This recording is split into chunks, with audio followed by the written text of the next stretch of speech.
Hai semua, Assalamualaikum dan salam sejahtera. Bersama saya pada kali ini dalam kongsi ilmu bersama Cikgu Syamsul Suzaimi bin Ahmad Syukri daripada SMK Saint Xavier.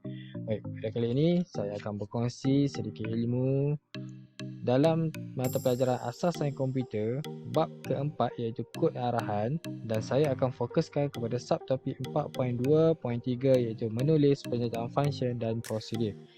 Dalam topik kali ini, saya akan menerangkan serba sedikit berkenaan function dan prosedur. Baik, yang pertama, kita akan lihat terlebih dahulu berkenaan dengan function ataupun fungsi. Sedikit pengenalan berkenaan dengan function. Yang pertama adalah kata def ataupun definition digunakan untuk mentarifkan function. Nama sesuatu function menggambarkan tugas khas yang akan dilakukan. Maksudnya kita perlu bagi nama yang bersesuaian dengan tugas-tugas yang kita akan laksanakan untuk memudahkan kita. Okey.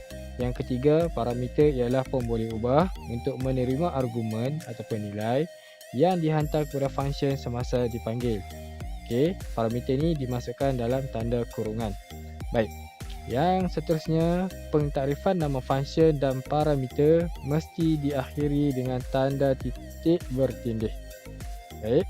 Seterusnya, badan function dimulakan sebaris selepas nama function.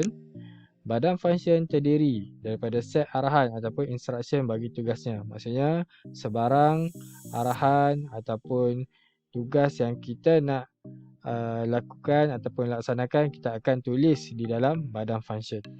Baik, seterusnya perkataan return digunakan untuk memulangkan nilai atau output yang dihasilkan oleh function tersebut.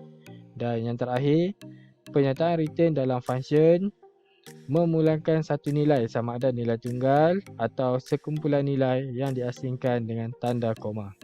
Baik.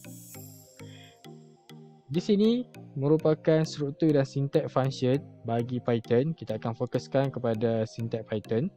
Okey, dia ada def, nama function, parameter badan function dan return nilai. Kita lihat satu persatu. Okey. Yang pertama, kata kunci def menandakan permulaan function. Baik. Nama function ataupun dikenali sebagai kepala function.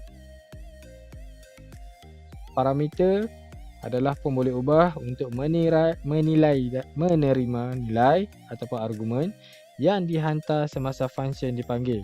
Okey, parameter perlu ditulis dalam kurungan dan diakhiri dengan titik bertindih. Seterusnya, okey, dia ada pastikan terdapat pernyataan return untuk memulangkan nilai. Okey, dan di tengahnya ada badan function untuk kita menulis sebarang tugas-tugas ataupun operasi yang dikehendaki. Baik, ini adalah sinteks ataupun struktur function dalam Python. Baik, contoh. Okey, ini contoh macam mana kita nak menghasilkan sesuatu function. Ada 3 contoh. Yang pertama adalah pernyataan return untuk memulangkan satu nilai tunggal. Maksudnya dia ada def hasil tambah xy, jumlah sama dengan x tambah y, return jumlah. Maksudnya dia akan return jumlah terus. Maksudnya dia akan memulangkan satu nilai tunggal iaitu nilai jumlah. Yang kedua, def hasil tambah x, y, return x tambah y. Pernyataan return memulangkan satu nilai tunggal dari ungkapan yang digunakan.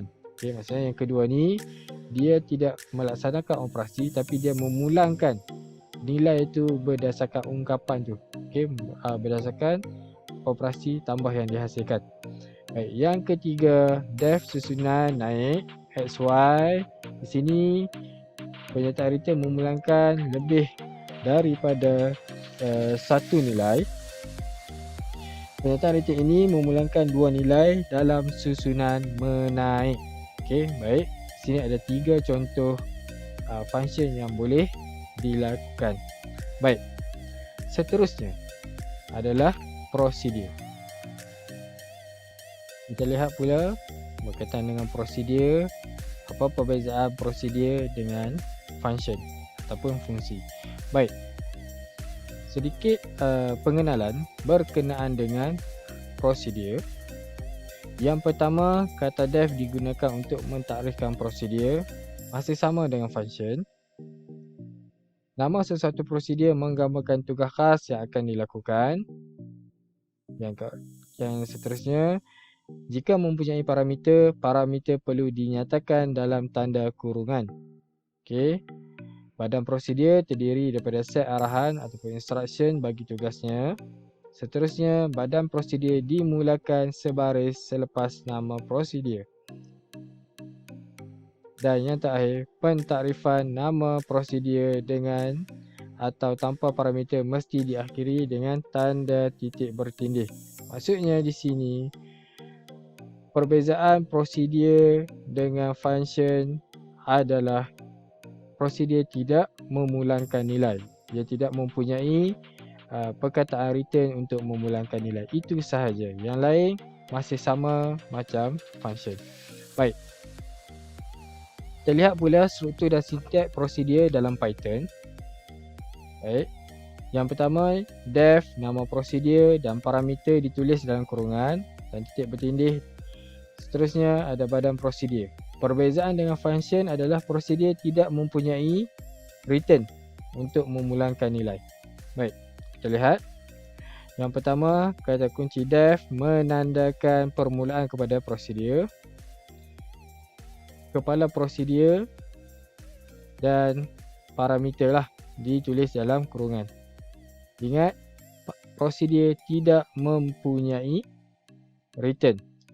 Baik, mari kita lihat contoh prosedur.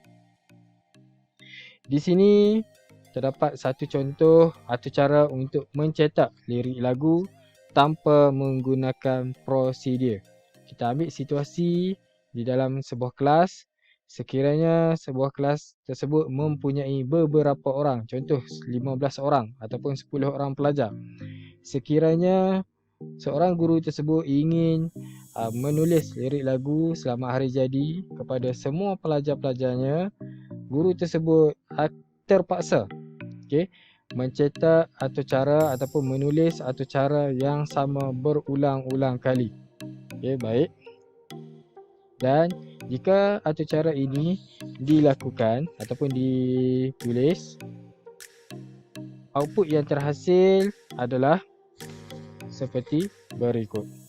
Baik, maksudnya sekiranya ada 15 orang pelajar, guru tersebut akan mencetak 15 atau cara yang sama berulang-ulang kali. Ini tanpa menggunakan prosedur. Macam mana kita nak mengurangkan masalah pengulangan ataupun masalah guru tersebut untuk mencetak lirik lagu tanpa berulang-ulang kali mencetak atau cara yang sama? Kita akan menggunakan prosedur. Ini adalah contoh atau cara mencetak lirik lagu menggunakan prosedur. Baik, kita lihat di sini contoh atau cara yang menggunakan prosedur. Di sini penggunaan prosedur lirik dan parameter dengan perkataan nama ditulis. Maksudnya di sini satu lirik lagu, lirik lagu Selamat Hari Jadi ditulis dan pada bawah ini adalah mencetak lirik lagu untuk pelajar. Maksudnya penggunaan prosedur lirik dengan parameter boleh digunakan supaya seluruh lirik tidak perlu ditaip berulang kali. Maksudnya lirik yang sama kita tidak perlu taip berulang kali. Ini akan menjimatkan masa untuk menaip, memudahkan kita mengesan ralat. Sekiranya ada ralat, memudahkan kita mengesan ralat, dan kod segmen kelihatan kemas. Maksudnya dia tak perlu taip benda yang sama berulang kali dan kita boleh menjimatkan ruang. Menjimatkan ruang penghasilan atau cara tersebut. Lain-lain atau cara tersebut akan kuranglah. Dan output yang terhasil masih sama seperti tadi, masih sama. cuma atur caranya lebih ringkas dan kemas berbanding tanpa menggunakan prosedur. Okey, itu adalah sedikit sebanyak berkenaan function ataupun fungsi dan prosedur. Baik, sekian saja untuk kali ini. Terima kasih kerana menonton. Semoga ilmu ini bermanfaat kepada anda dan kita akan berjumpa lagi pada topik yang akan datang. Sekian, terima kasih. Assalamualaikum.